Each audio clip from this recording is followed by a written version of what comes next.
नमस्कार, good morning. सुबह के बज गए 6 और मैं एक बार फिर से हाजिर हूँ आपके सामने मॉर्निंग डोज की इस बेहतरीन कॉन्सेप्ट वाली क्लास के साथ में, जो आपको नोटसेट मेंस की तैयारी में और ज्यादा भरपूर फायदा देने वाली है। चलिए इस क्लास को हम एमसीक्यू के सहारे एक बार शुरुआत देते हैं और देखते हैं कौन सा कॉन्सेप्ट, किस तरीके का जबरदस्त कॉन्सेप्ट आज आप क्लियर करके जाएंगे कि प्री टर्म लेबर में कौन सी दवाइयां यूज होती है और कैसे प्री टर्म लेबर का मैनेजमेंट होता है। तो चलिए सवाल की तरफ चलते हैं बच्चों।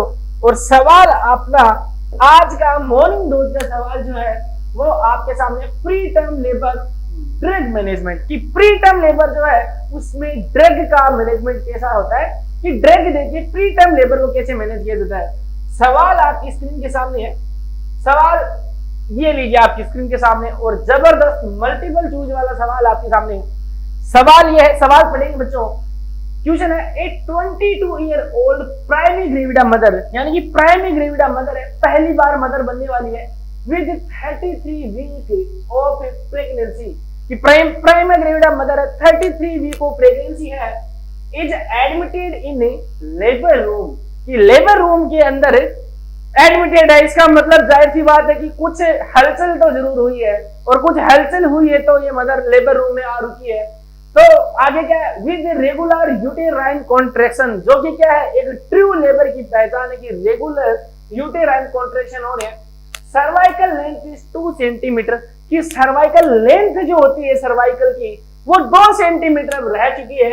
और vaginal discharge started to leak in low aggression कि धीरे धीरे वेजाइनल डिस्चार्ज भी स्टार्ट हो चुके हैं, यानी कि ये संकेत है कि यहाँ पे आपका एमनियोटिक फ्लूइड लीक हो सकता है। As a skilled labour room nurse, आपको पूछा जा रहा है कि आप एक स्किल्ड लेबर रूम नर्स है,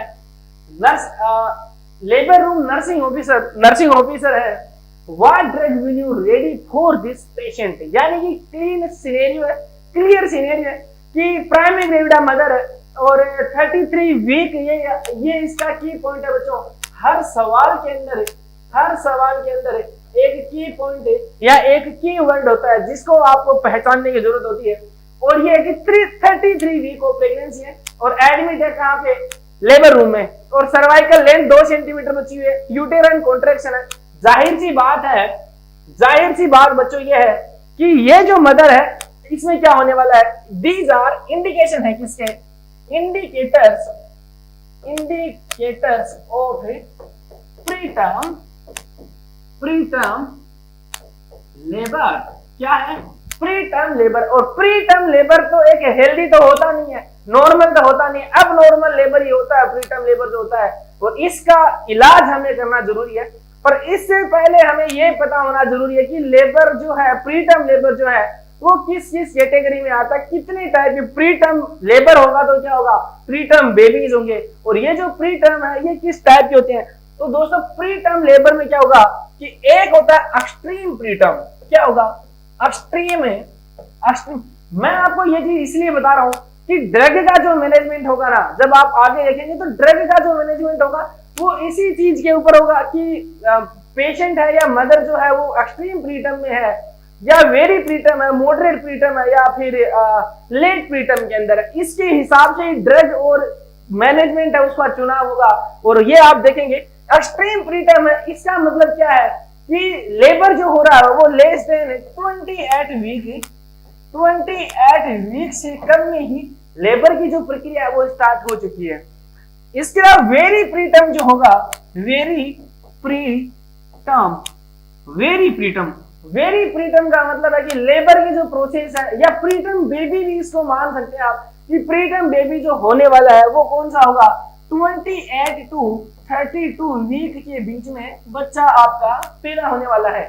इसके बाद में एक होगा आपका मॉडरेट प्री टर्म। क्या चीज, मॉडरेट प्री टर्म होता है बच्चों। और मॉडरेट प्री टर्म कौन सा होता है, अगर आपका प्री टर्म लेबर जो है वो 32 वीक से 34 वीक के बीच में स्टार्ट हो जाए। और एक होगा आपका लेट प्री टर्म, जो कैसा होगा बच्चों, लेट प्री टर्म कौन सा होगा आपका, लेट प्री टर्म जो होगा वो होगा 34 वीक के बाद में, यानी 36 वीक तक होगा।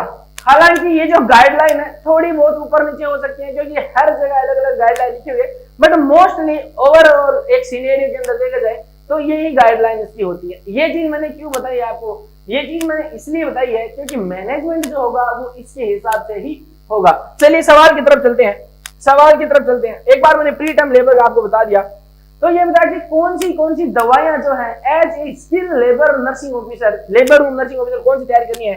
तो इधर आ जाता हूं मैं। तो दवाइयों में क्या करना बच्चों, क्या आप वहां पे कोर्टिकोस्टेरॉइड उस पेशेंट को देंगे। दूसरा ऑप्शन टोकोलाइटिक्स का आपके पास में। तीसरा ऑप्शन जो है वो आपका प्रोजेस्टेरोन का आपके पास में है।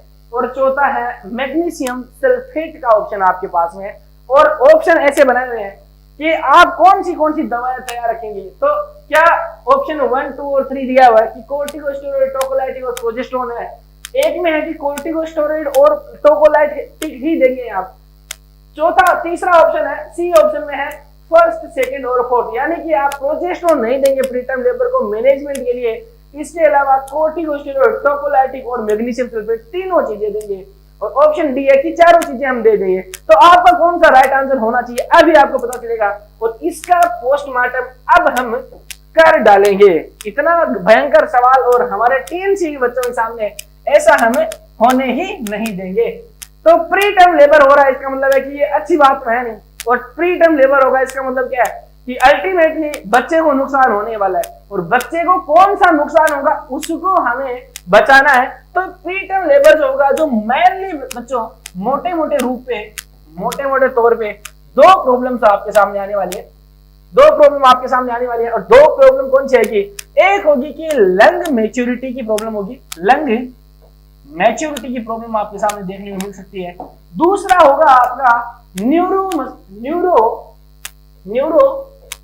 न्यूरो या बच्चों ब्रेन मैच्योरिटी, यानी कि जब आप प्री टर्म बेबी जब होगा तो ये जो दोनों प्रॉब्लम जो है, एक लंग मैच्योरिटी, एक आपकी ब्रेन मैच्योरिटी है, वो दोनों ही पेशेंट में होंगी नहीं। तो सबसे पहले हमें क्या करना है, पेशेंट का क्या करना है, ब्रेन और लंग को मैच्योर करना है। तो लंग मैच्योरिटी के लिए क्या करेंगे, लंग मैच्योरिटी के लिए देखिए, अगर बेबी जो है इंट्रायूटेरल लाइफ में, दो चीजें बताता हूं बच्चों कि अगर if baby is in intrauterine life, अगर बच्चा इंट्रायूटेरल लाइफ में। दूसरा है कि बेबी हैज डिलीवर्ड। तो इन चीजों के लिए, दोनों चीजों के लिए अलग अलग मैनेजमेंट करेंगे। अगर बच्चा इंट्रायूटेरल लाइफ में है तो वहां पे उसके लंग मैच्योरिटी के लिए क्या करते हैं बच्चों, वहां उसके लंग मैच्योरिटी के लिए हम देते हैं क्या, स्टीरॉइड्स। क्या देते हैं, स्टीरॉइड, या जिसको कोर्टिकोस्टेरॉइड्स हम बोलते हैं। और ये जो स्टेरॉइड अल्टीमेटली जाते हैं किसको जाते हैं, मदर को दिए जाते हैं और मदर की प्लेसेंटा के थ्रू बच्चे तक भी अल्टीमेटली पहुंच जाते हैं। दूसरा ये था कि बच्चा डिलीवर हो चुका है, कि 32 वीक का बच्चा है, हमने कोर्टिकोस्टेरॉइड दिया उसको, और उसके अलावा भी हमें अगर कोई मैनेजमेंट करना है तो वो इंट्रायूटेरल लाइफ के बाद में हम जो करते हैं वो हम यहाँ पे देते हैं बच्चों, सर्फेक्टेंट देते हैं पेशेंट को। बच्चे को क्या देते हैं, सर्फेक्टेंट हमें देते हैं। तो इंट्रायूटेरल लाइफ में क्या है, कोर्टिकोस्टेरॉइड लंग मैच्योरिटी के लिए, और जब बच्चा डिलीवर होगा तो सर्फेक्टेंट देंगे। और सर्फेक्टेंट जो है वो दिया जाता है कहां से, वो सर्फेक्टेंट दिया जाता है आपका बच्चों इंट्राट्रेकियल रूट से, इंट्राट्रेकियल रूट से। यानी कि बच्चे को एक टेम्परेरी बेस पे इंट्यूबेट किया जाता है और इंट्यूबेशन में ओजी ट्यूब के सहारे 5 नंबर की ओजी ट्यूब के सहारे क्या सर्फेक्टेंट दे दिया जाता है, उसको क्या बोलते हैं, इंट्राट्रेकियल सर्फेक्टेंट दिया जाता है बच्चे को। इसके अलावा और भी बहुत सारी दवाएं, आपको ताज्जुब होगा कि यार ट्रेकिया के अंदर सीधी दवाई डाल दी, और भी बहुत सारी दवाइयां जो इंट्राट्रेकियल रूट होता है, जैसे नैलेक्सोन जो होता है, नैलेक्सोन जो है वो क्या दे सकते हैं हम, इंट्राट्रेकियल रूट से नैलेक्सोन को दे सकते हैं। इसके अलावा एड्रेनालिन दे सकते हैं बच्चों, एडीआर को दे सकते हैं, सर्फेक्टेंट देते हैं, सर्फेक्टेंट भी अपर ट्रेकियल रूट से दे सकते हैं। इसके अलावा हम एट्रोपिन सल्फेट भी दे सकते हैं, एट्रोपिन सल्फेट है उसको भी ट्रेकियल रूट से दे सकते हैं, देते हैं, ऐसा नहीं है, दे सकते हैं, दोनों चीजों में अंतर है। इसके अलावा लिग्नोकेन जो होता है, इसको भी हम ट्रेकियल रूट से दे सकते हैं। ये थोड़ी सी हमारे आउट ऑफ सिलेबस बात थी, हमारे सवाल के हिसाब से हमारे सवाल पे हम चलते हैं। तो हम बात कर रहे थे कि लंग मैच्योरिटी हमें इस बच्चे की करनी है, और लंग मैच्योरिटी के लिए हम क्या करते हैं, स्टीरॉइड देते हैं। तो स्टीरॉइड कौन सी देते हैं बच्चों, दो टाइप के स्टीरॉइड होते हैं। कोर्टिकोस्टेरॉइड है वो दो टाइप के हमें बच्चे को लंग मैच्योरिटी के लिए देते हैं। इनमें से एक होता है आपका बीटा मेथासोन, क्या बीटा मेथासोन, और दूसरा होता है आपका क्या डेक्सा मेथासोन, क्या डेक्सा मेथासोन। ये दो टाइप के अपने पास में होते हैं कोर्टिकोस्टेरॉइड, और दोनों लंग मैच्योरिटी करवाते हैं। पर हम कौन सा देते हैं, देखिए आप एबीसीडी में 4 वर्ड को ध्यान रखेंगे, एक होता है ए बी सी और डी, ये दोनों हमारे काम के हैं। यानी कि अल्फाबेट में 2 नंबर पे आ रहा है क्या बीटा मेथासोन, इसका मतलब क्या बच्चों, इसकी कितनी डोज होती है, इसकी 2 डोज होती है, कितनी 2 डोज होती है, और कितनी टोटल जो होता है, टोटल हम देते हैं बच्चों की तरह 24 mg देते हैं। 24 mg हमें देना होता है कितने में, 24 हावर में। 24 हावर में मदर को क्या करते हैं अपन, हमारे पास में कोर्टिकोस्टेरॉइड जो 24 mg देते हैं 24 हावर में, और इसको वर्क करने के लिए एटलीस्ट 48 हावर तो हमें चाहिए। यानी कि हमें ये इंश्योर करना है कि कोर्टिकोस्टेरॉइड देने के बाद में कम से कम 48 घंटे तक तो लेबर की प्रोसेस जो है वो नहीं हो। तो बीटा मेथासोन की 2 डोज दी थी, B4 2, यानी कि अल्फाबेट में 2 नंबर पे आता है बीटासोन, या तो मतलब क्या होगा कि 2 डोज इसकी देनी होती है। 24 पूरी डोज हमें देनी होती है 24 mg, तो 2 डोज देनी होगी तो 12 mg देनी है, और 24 घंटे में देनी है तो दोनों डोज क्या 12 घंटे के गैप से दे देंगे, 12 हावर प्लस 12 हावर। तो बीटा मेथासोन ऐसे दिया जाता है। और डेक्सा मेथासोन डी 4 नंबर पे आता है, यानी कि ये जो है इसकी 4 हम टोटल डोज देंगे, और टोटल डोज हमारी पास क्या है 24 mg है, तो हम क्या देंगे 6 प्लस 6 प्लस 6 प्लस 6, यानी कि 6 mg की 4 डोज देंगे तो 24 mg हो जाएगा। और घंटे कितने घंटे में, वही 24 घंटे में हमें देनी है, तो 6 आवर इंटू 4, यानी कि 6 घंटे के अपार्ट से क्या देना, हमें 4 डोज दे देनी है। इससे क्या होगा, इस तरीके से हम क्या करते हैं कोर्टिकोस्टेरॉइड अपन देते हैं। बट मैंने क्या बोला कि कोर्टिकोस्टेरॉइड को वर्क करने के लिए मिनिमम कितना 48 आवर तो चाहिए। और अब अगर ऐसा हो कि हमने कोर्टिकोस्टेरॉइड दे दिया पेशेंट को अभी, और पता चले कि 24 घंटे बाद में लेबर हो रहा है, तो कोर्टिकोस्टेरॉइड देने का कोई फायदा नहीं हुआ। तो हमें अल्टीमेटली एक ऐसी दवाई चाहिए जो क्या करे कि हमारे प्री टर्म लेबर को कम से कम 48 घंटे तक तो रोक दे। और वो दवाई कौन सी होती है, उस दवाई को बोलते हैं क्या टोकोलाइटिक ड्रग्स, यानी जो प्री टर्म लेबर के जो कॉन्ट्रैक्शंस को जो रोकेगी उसको क्या बोलते हैं, टोकोलाइटिक ड्रग्स बोलते हैं। क्या बोलते हैं बच्चों, टोकोलाइटिक ड्रग्स बोलते हैं। तो हमारे पास में कोर्टिकोस्टेरॉइड के बाद में कोर्टिकोस्टेरॉइड के बाद में क्या आएगा, हमें क्या देना है टोकोलाइटिक क्या करेगी बच्चों, टोकोलाइटिक इसको बचाएगी। टोकोलाइटिक का मतलब ये होगा कि जो कॉन्ट्रैक्शंस हैं उनको खत्म कर देगी, उनको बंद कर देगी। और जो टोकोलाइटिक में बेस्ट जो टोकोलाइटिक होगी बच्चों, बेस्ट टोकोलाइटिक जो है वो कौन सी होती है आपकी, निफेडिपिन। कौन सी, निफेडिपिन कौन सी ड्रग की कैटेगरी आपकी, सीसीडी यानी कैल्शियम चैनल ब्लॉकर की कैटेगरी के अंदर ये दवाई आपकी आती है। कौन सी, निफेडिन कैल्शियम चैनल ब्लॉकर की कैटेगरी के अंदर आपकी आती है। इसके अलावा बच्चों जब निफेडिन हम देंगे तो इसके बाद में क्या होगा बच्चों कि ये जो दवाई है बेस्ट टोकोलाइटिक तो ये है, इसके अलावा ये जो दवाई है ये बेस्ट इन डायबिटिक पेशेंट कि अगर कोई मदर है डायबिटिक है, प्री टर्म लेबर हो रहा है और हमें टोकोलाइटिक देने, तो बेस्ट टोकोलाइटिक इसके लिए जो मैच करने वाले वो कौन सा आपकी निफेडिपिन है। इसके बाद में अगर कोई दूसरा जो है, अगर किसी मदर को बेस्ट टोकोलाइटिक इन हार्ट डिजीज,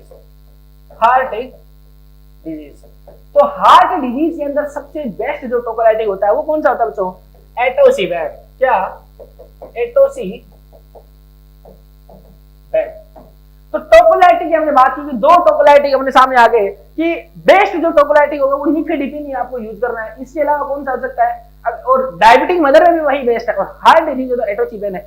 इसके अलावा बच्चों मैक्सिमम ऐसा कौन सा जो आपका टोकोलाइटिक है जो मैक्सिमम फीटल साइड इफेक्ट होते हैं, तो मैक्सिमम फीटल साइड इफेक्ट टोकोलाइटिक। तो फीटल साइड इफेक्ट जो आएंगे सबसे ज्यादा वो किसके साथ होता है, इंडोमिथासिन के साथ में, इंडोमिथासिन के साथ में। क्योंकि क्या होगा, क्योंकि एंडोमिथासिन जब आप देंगे तो आपको पता है कि दो चीजें होती है, एंडोमिथासिन का यूज भी होता है बट यूज के साथ में इसका क्या होता है बच्चों, इसका एडवर्स इफेक्ट भी आपको आएगा। और एडवर्स इफेक्ट क्या होता है, एंडोमिथासिन किसके यूज में देते हैं, कौन सी डिजीज के लिए हम देते हैं, हम देते हैं पीडीए के अंदर देते हैं इसको, पीडीए यानी पेटेंट डक्टस आर्टेरियोसिस में देते हैं, बट यहाँ में पीडीए का है नहीं और हम वैसे ही दे रहे हैं, तो क्या होगा, प्रीमेच्योर पीडीए हो जाएगा। क्या हो जाएगा, प्रीमेच्योर क्लोजर ऑफ पीडीए हो जाएगा। और दूसरा क्या होगा बच्चों, इसके साथ में ओलिगो हाइड्रोम्यूस, इसकी वजह से क्या हो सकता है, ओलिगो हाइड्रोम्यूस हो सकता है। इसके अलावा बच्चों कुछ बीटा एगोनिस्ट होते हैं, बीटा एगोनिस्ट एज टोकोलाइटिक, जैसे कि टर्ब्यूटालिन।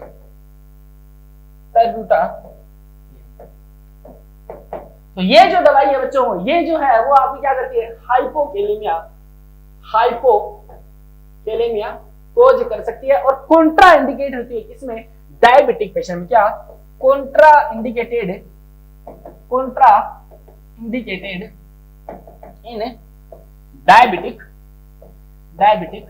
पेशेंट। फिर भी इसको देते थे पुराने टाइम में, देते थे, अभी ज्यादा दी नहीं जाती है। अभी जो सबसे ज्यादा निफेडिपिन का चल रहा है, निफेडिपिन को देते हैं तो कॉन्ट्रा इंडिकेटेड होती है। इसके अलावा ये हाइपरग्लाइसीमिया भी आपकी कोज करवा सकती है। और बीटा एगोनिस्ट जो होती है वो सबसे ज्यादा मैटरनल साइड इफेक्ट कोज करती है। क्या करती है, सबसे ज्यादा मैटरनल जो साइड इफेक्ट है वो कौन कोज करेगी, आपकी बीटा एगोनिस्ट। तो यहाँ पे मैं लिख सकता हूँ इस चीज को कि मैक्सिमम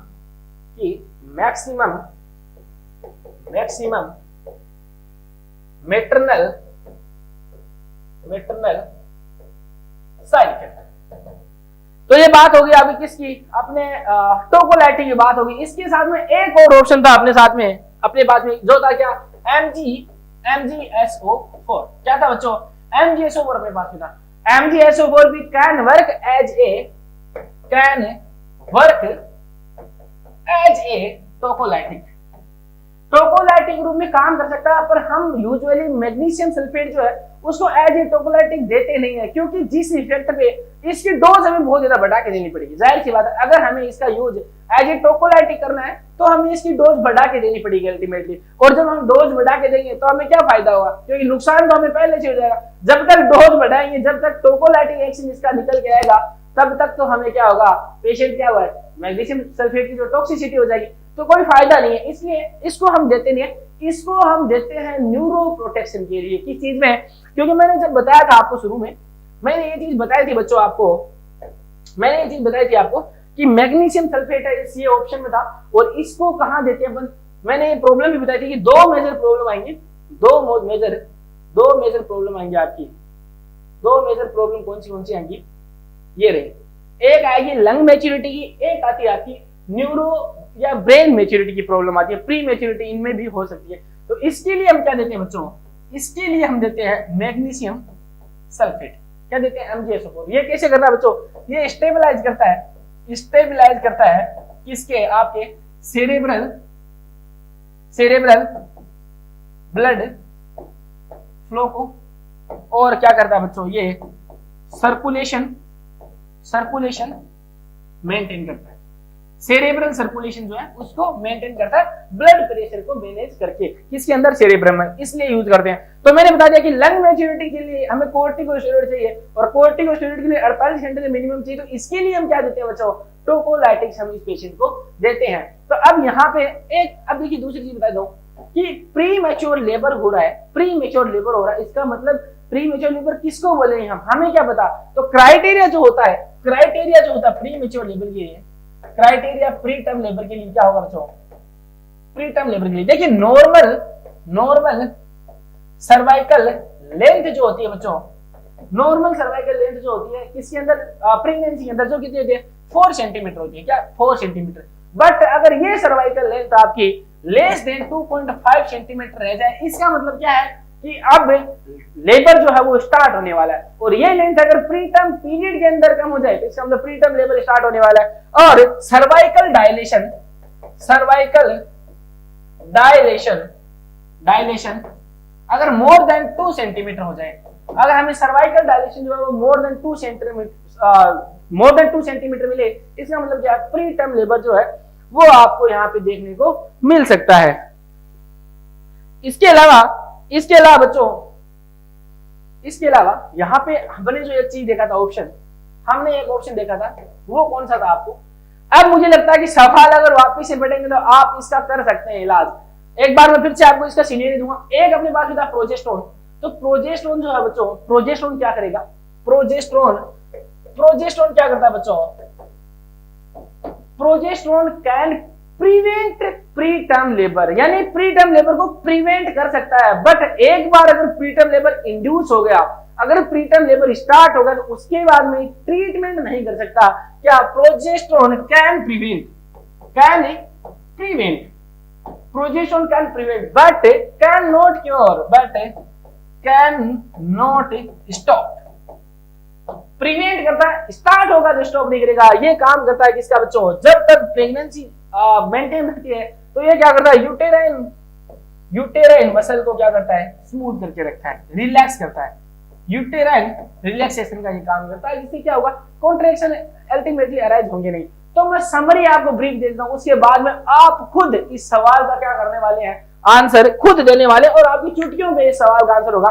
तो देखिए जो दवाइयां जो होंगी बच्चों, दवाइयां अगर कोई लेबर है वो लेस देन 34 वीक का है, तो हम उसमें क्या क्या देंगे, हम उसको कोर्टिकोस्टेरॉइड तो देंगे, कोर्टिकोस्टेरॉइड देंगे उसको, और क्या देंगे उसको हम देंगे टोकोलाइटिक्स, हम देंगे क्या, टोकोलाइटिक्स हम उसको देंगे। तो टोकोलाइटिक्स देंगे तो क्या होगा, टोकोलाइटिक्स हमें याद रखना कि लेस देन 34 वीक जब तक प्री टर्म लेबर होगा तब तक देना, उसके बाद में कोई फायदा होता नहीं है। तो 34 वीक तक हम क्या देते हैं, कोर्टिकोस्टेरॉइड देंगे, टोकोलाइटिक देंगे, और इसके साथ में मैग्नीशियम सल्फेट भी हम इस पेशेंट को देते हैं। बट जब अगर ये